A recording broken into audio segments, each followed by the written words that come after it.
Bene data bakundwa b'umwami Yesu Kristo, mwese abakurikira izi nyigisho tubahaye ikaze mu biganiro bya Saveur Divine.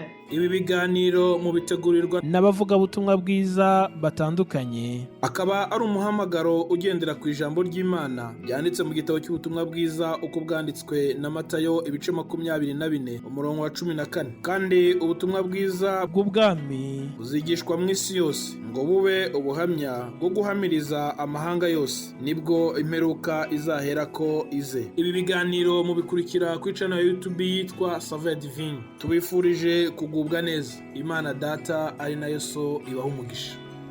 Shuti bakundwa bene data mukurikire iki kiganiro Saveur Divine, ndabaramukije mu izina rya Yesu Kristo umwami n'umukiza wacu. Amahoro ya Kristo naganze mu mitima yanyu. Nejejwe n'Imana kuri uyu munsi wo kuwa gatanu, uyu munsi uheza izi nyigisho zacu zo muri Saveur Divine. Ndashimira Imana yuko iki cyumweru cyagenze neza, nta gikuba cyacitse. Ni ukuri Imana ishimwe yuko bene data umwuka wera yabashoboje kubagezaho ubutumwa bwiza. Nibyo koko mwari mumenyereye yuko kuwa gatanu muba muri kumwe na mwene data Fabien Kwizera, ariko uyu munsi ntibyakunze.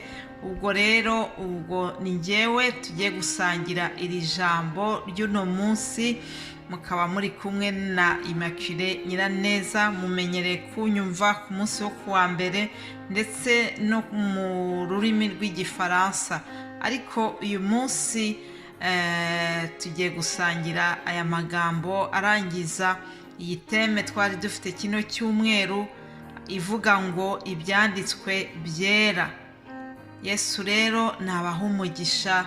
Turizera yuko Imana iri butunezeze kandi ikadufasha kumva iri jambo tugiye kurangirizaho kino cyumweru. Yesu nashimwe cyane muri byose. Turarebera hamwe umugani tubona muri Matayo igice cya 7.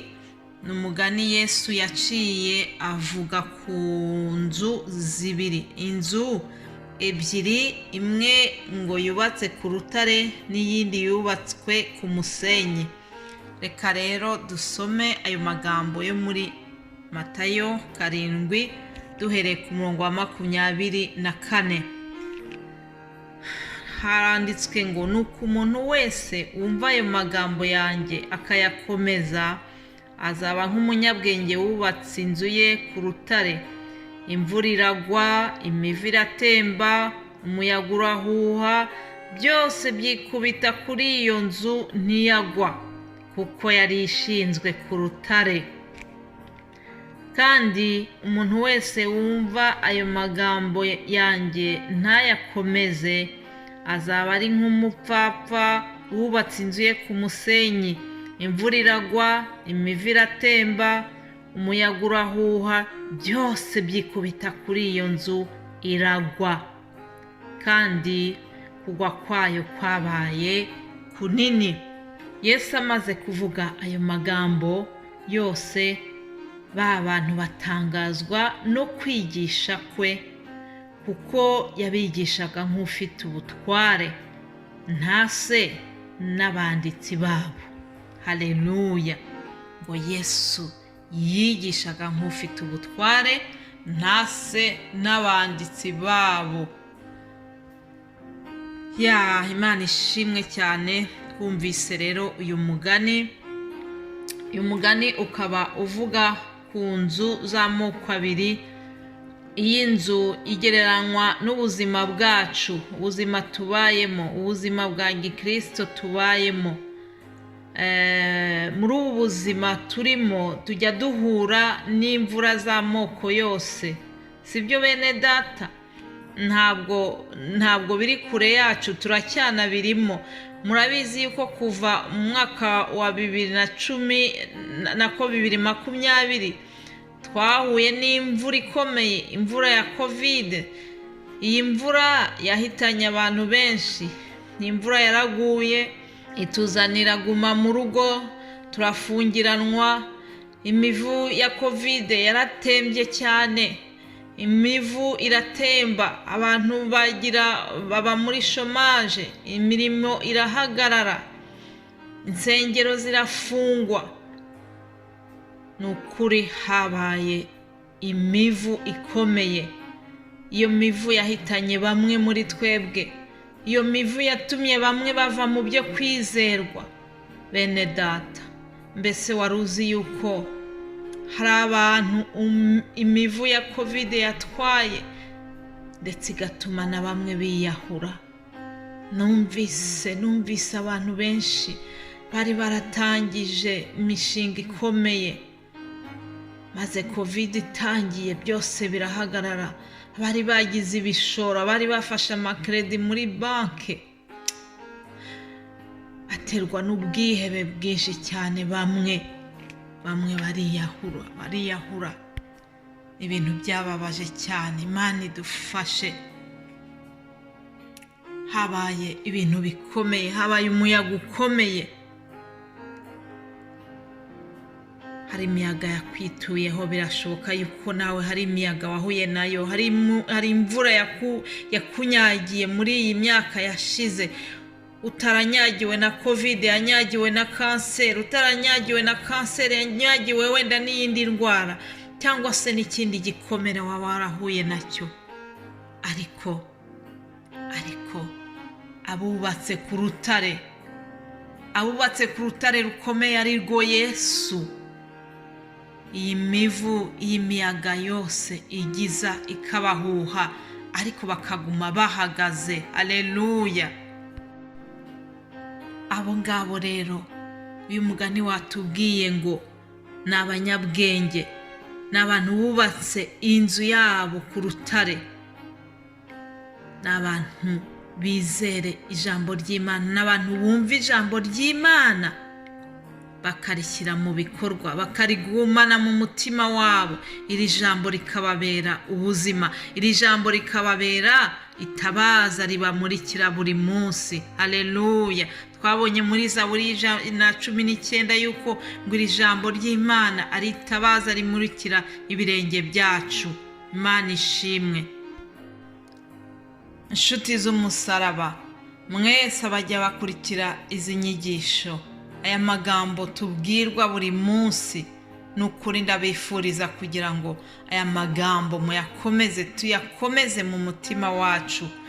Yesu yavuze yuko umuntu yumva akayakomeza, umuntu yumva akayashyira mu bikorwa aba ari umunyabwenge. Kandi nukuri iyi miyaga yose, iyi mvura y'ubuzima ngo ntacyo izamutwara, bizaza bihuye bihungabane, ariko ntacyo uzaba. Oya, ntacyo tuzaba. Nukuri niba twishingikirije ku rutare ari rwo Yesu, tuzakomeza duhagarare, ntabwo tuzagwa.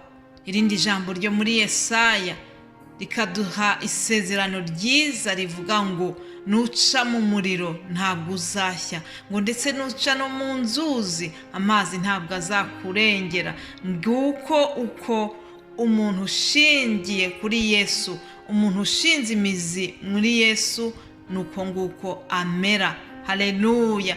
Ndabifuriza gushinga imizi mu ijambo ry'Imana, ndabifuriza gukomeza amagambo mwigishwa, haba hano muri Saveur Divine, haba ndetse naho muteranira buri munsi. Ndifuza, icyo nicyo nifuza kuri mwebwe, ndetse nanjye nkacyifuriza kuri njyewe, kugira ngo nukuri tube abantu bumva ijambo ry'Imana rikababera ubuzima, ijambo ry'Imana rikabahindura, ijambo ry'Imana rikabubaka, bagakomeza bahagaze bashikamye, badahuwa n'imiyaga iyo ari yo yose. Imana ishimwe, kandi Imana iduhe guhagarara dukomeje. Umuririmbyi yaravuze ngo nubatse ku rutare rwiza, ngo ni urutare rutanyeganyega. Mwene data, ndakwifuriza nukuri gukomeza kubaka ku rutare rutanyeganyega ari rwo Yesu Kristo. Mbese waramumenye? Mbese wasobanukiwe n'iri banga rikomeye ryo kugendana nawe? Mbese wamenye yuko Yesu yazanywe no gukiza abanyabyaha? Ndakwifuriza n'ukuri kugira ngo niba utarasobanukirwa, niba utaramenya yuko Yesu ari we rutare rukomeye tugomba kubakaho, ndakwinginga kugira ngo umwakire kandi wemere kubaka kuri we. Niba wari warubatse ku by'isi, ku kazi ukora, kuri diplome yawe, ku bana bawe, hari byinshi wenda waba wari warubatseho bindi ukeka yuko bikurutira Yesu, ariko ndakwinginga kugira ngo uhereye uyu munsi wubake ku rutare rukomeye ni Yesu Kristo. Mwifurije rero kugira weekend nziza. Imana nidushoboza tuzongera guhura ku munsi wo kuwa mbere. Muhabwe umugisha mu izina rya Yesu. Amen.